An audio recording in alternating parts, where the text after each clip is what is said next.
Hello traders, welcome back to the channel and welcome back to another weekend video where we are going to discuss about the technical factors, fundamentals, sentiment and what has been happening in the markets recently related to Powell, related to the Middle East situation and the trade setups which are forming up for the upcoming week.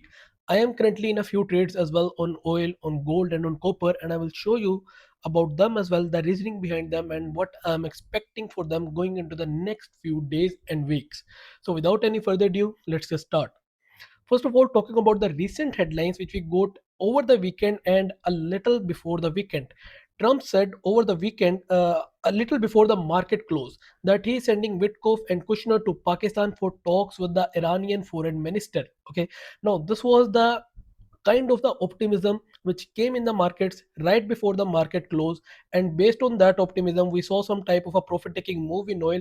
We saw some more upside, some new all-time highs in the US indexes and some little upside in gold prices as well. But you have to understand that this has kind of become a pattern. We discussed about it that this is again a fake optimism in the markets and Iran will deny this. There will be no talks because the rule of thumb is very simple. The pattern has become very simple and very clear, which is that no escalations during the trading week, only breakthroughs or only optimism, and no breakthroughs during the weekend, only escalations. And this is exactly what happened over the weekend. We got more fresh rounds of escalation. If we see here in our breaking news side, we saw that Iranian top military commander said that the US forces will face Iran's reaction if they continue their blockade and the piracy in the region. Okay, this was the first round of the escalation, and after that, Trump also called back Witkoff and Kushner. Okay, he cancelled their trips to Pakistan for the negotiations. There is not going to be any trip. There is no any time. There is no time set for the negotiations or for the talks, right? And at the same time, Israel Netanyahu, he instructed the military to attack the Hezbollah targets in Lebanon forcefully. Now we all know that there is a ceasefire between Israel and between Lebanon, but with this statement or with the attacks continuing on the Hezbollah forces, the ceasefire is already at risk. So again, the pattern is very clear and it has been the same since the first day of the war. No breakthroughs during the weekend, only escalations, and no escalations during the trading week, only breakthroughs. Why this happens? Why we don't see any escalations during the trading week? It is very simple. So we can avoid any type of panic selling in the stock market, and we can keep the oil prices as low as possible. And on weekend we do some major form of escalation, so by the time the market opens, majority of its impact is already digested by the markets, right? That is why this thing happens in this format, and this is the way things have been running since the start of the war.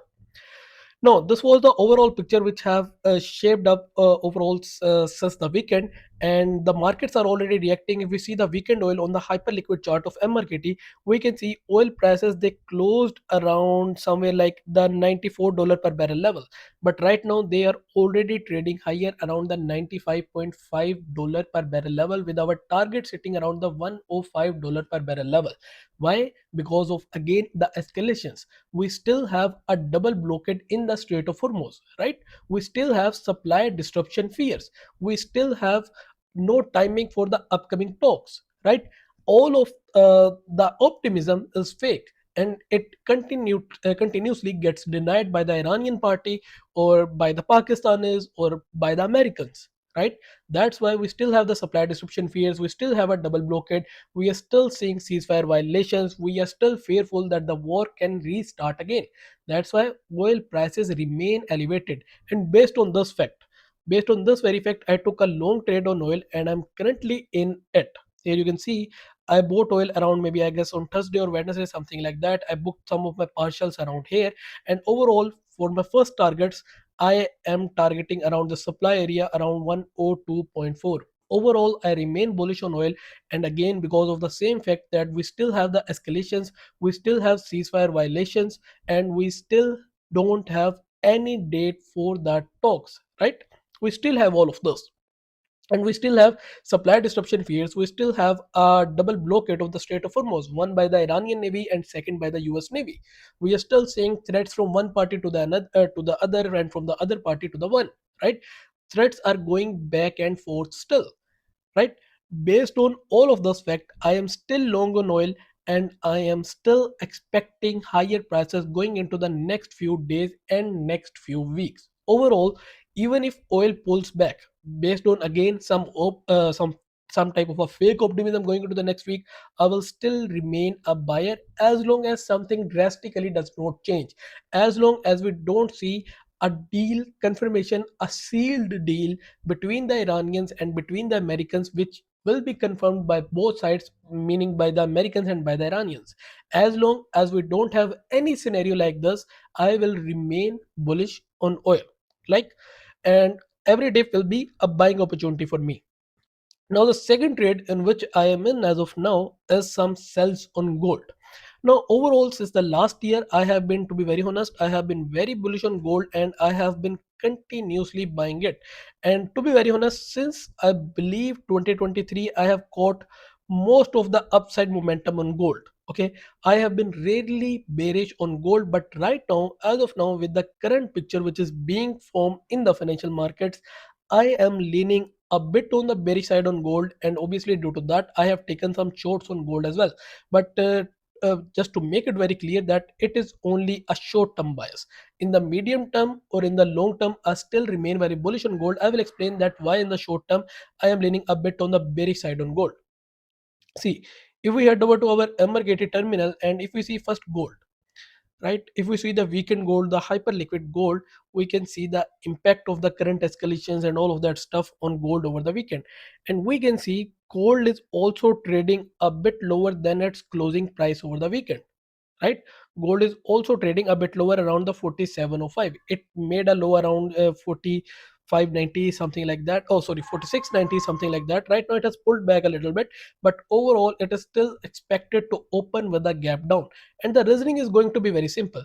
If we see our interest rate tracker, if we come here on our interest rate tracker, we can see that we are expecting no change in the Fed interest rates going into the April meeting, no change in the Fed interest rates going into the June meeting, and no change in the Fed interest rates going into the July meeting as well.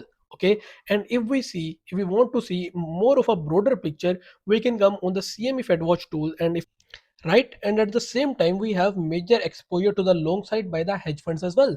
They all remain bullish, and due to this we are bullish in the long term as well, in the medium term as well, and we can see it in our MRKT terminal as well.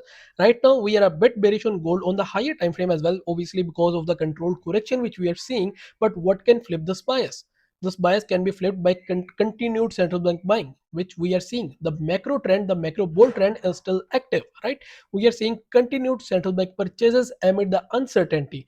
And one more thing is that in the short term, obviously, the expectations of higher interest rates are acting as a negative catalyst for gold because of its non interest yielding nature. But there is one more thing which many people are not understanding, which is going to be the trap. The major trap in which the Fed is in right now. The thing is that we are seeing obviously higher inflation expectations or even higher inflation right now. The CPI is elevated, the PPI is elevated, right? Inflation is elevated, but at the same time your labor market is not so strong, your economy is not so strong. So if to control the inflation, the Fed increases the interest rates, they will risk the labor market and they will risk the economy. And that will put us again in a stagflation scenario, in a scenario of uncertainty, in a scenario where we don't know where the economy will head, if the labor market will crack, if we go into a recession. And that will again act as a positive catalyst for gold in the medium to long term. Okay, and on the other hand, if the Fed does not increase their interest rates, if the Fed keeps holding their interest rates or maybe even decrease their interest rates to support the labor market or the economy, then they will risk the inflation, and that will again become the uncertainty. The real yields will decline based on this. The opportunity cost to hold gold will decrease, and the investors will flow their money back into gold, right? So in the medium to long term, I remain very bullish on gold, but in the short term, we have to adapt to the market cycles. We have to adapt to the current fundamental factors, current short term fundamental factors, current sentiment in the markets. And due to that, I am looking for a bit more downside in gold before I restart buying it. right? So this was it about gold. My short term narrative is a bit bearish on gold. I'm not expecting any, you can see, any type of crash. I am still expecting a controlled correction which with price whispers, with aggressive upside move before we continue lower, something like that, right? I'm not expecting a crash in gold, right? I'm just expecting a controlled correction before the next leg higher. This is my bias on gold. I have shared my bias on oil as well, my trade with you as well. Now talking about a bit about copper, and after that we will move on to the indexes, right? So I, to be very honest, this is the first time I have been trading copper. I never traded it. This is literally my very first trade on copper, and I am expecting upside on copper. Now let me explain you why. First, from a technical perspective, we can clearly see, now this is CFDs on copper based on the future market, right? So we can clearly see that from a technical perspective, copper is in a very nice uptrend, and right now we are in a kind of a accumulation zone before a possible next leg higher. Now, how the fundamental factors are supporting it, let me show you again from our MRKT terminal. If we go to copper here, we can see that copper remains bullish on the higher time frame and on the intraday time frame on MRKT as well, with our pullback area sitting around the 5.8 per pound level, something like that, I believe. Yeah. So if we see the fundamental factors supporting it, right, we can see it is simply because of deficit expectations. Let me tell you again myself first that the demand for copper, the demand has been continuously rising while not enough supply is present in the markets to meet this demand.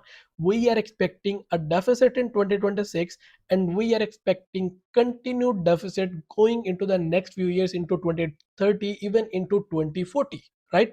So the story right now, the macro story, the macro bullish story for copper currently is being built up. It's still, I believe, the very start of a very nice, very long uptrend on copper.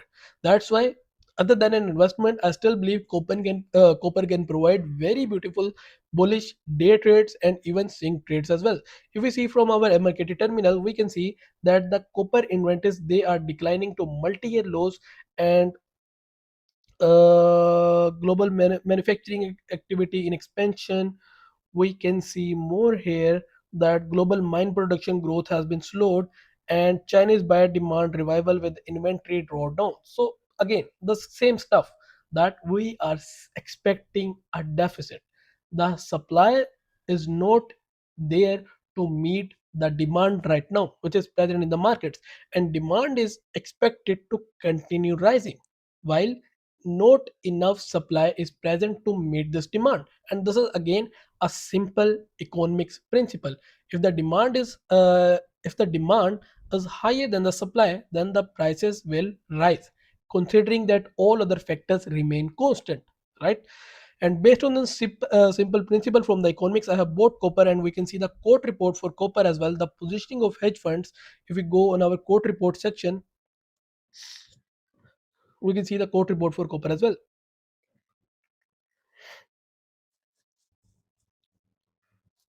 So here we have our quote report for copper, and we can see that more than 74% of institutional positioning is exposed to the long side on copper. And if we see the recent weekly filings, we are seeing a continued increase in the bullish sentiment by the hedge funds on the copper as well. And if we see a more detailed report, we can see that large speculators, they have been continuously increasing their interest on copper, right? So institutions are getting more interested. The central banks are getting more interested in buying copper. We are expecting a deficit. So why not simply buy it, right? And based on simply all of those fundamental factors, and I have bought copper at this accumulation lows. And even if it takes me out going into the next week, because obviously not all of your trades go right. Even if it takes me out, I will still look to buy copper at lower levels, maybe at the lows of this area, something like that. I will still remain bullish on copper as long as something does not change, and I will still look to buy the dip in copper, right? I remain bullish on copper, and this was my narrative current trade on copper. Now talking about a bit about the US indexes. Specifically for the US indexes, to be very honest, they have been a bit tricky even for me as well. But earlier my bias was on them was kind of bearish. But to be very honest, recently I have leaned a bit more on the neutral to bullish camp. Now I don't think so the war is over, and I don't think so that we are not going to see any new major form of escalation. But at least for now, the worst of this war by the institutions on or by the stock market has been priced in. Okay, as long as we don't see any new major form of escalations, this market will continue to rise. And there was one more point of uncertainty which also got vanished, which I just told you about the Powell situation, about the Department of Justice situation. Obviously, it was an uncertainty. Investors want a smooth flow related to your, even whether they are your presidential elections or whether they are your Federal Reserve nomination, chairman nomination, or anything like that. Investors want a smooth flow. If they don't see a smooth flow, they will take it as a bearish catalyst for the stock market. But if there is a smooth flow, then they will take that as a bullish catalyst for the stock market. And right now, with the Department of Justice dropping their criminal case against Powell, we are seeing a smooth flow right now. We are expecting a smooth flow. So it is also one more bullish catalyst which got added recently.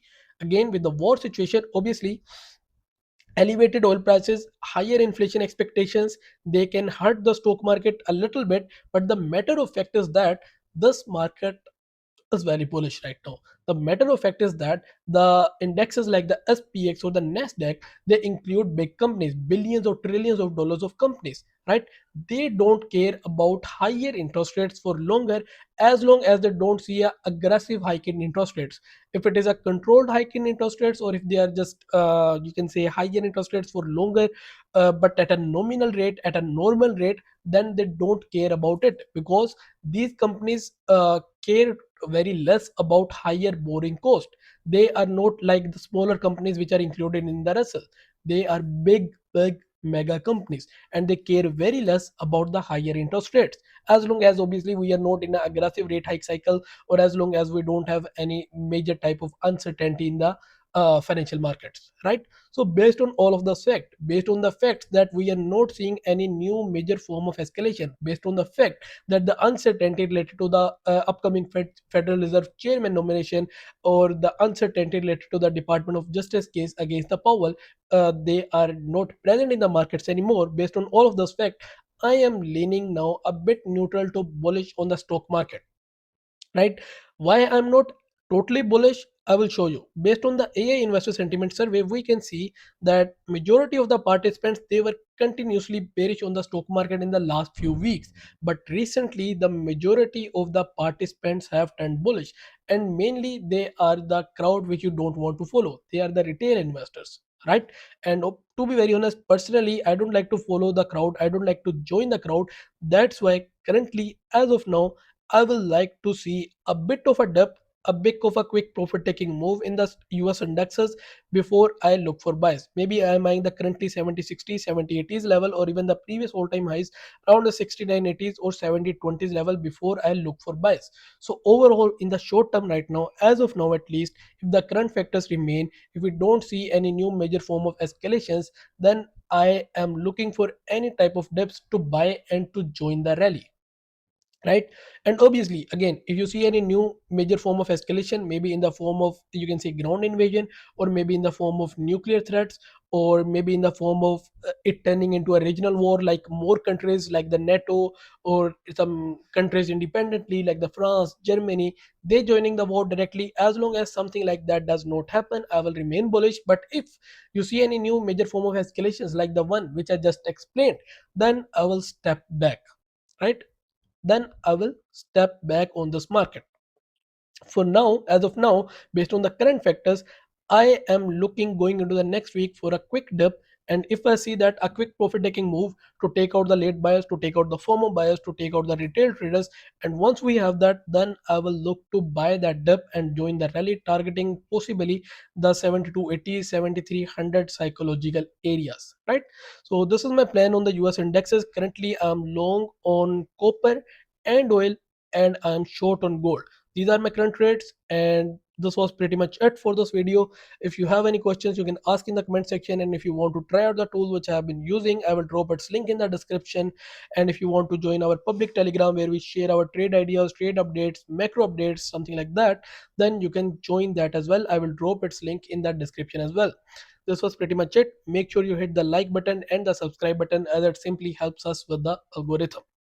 Best of luck for the upcoming trading week.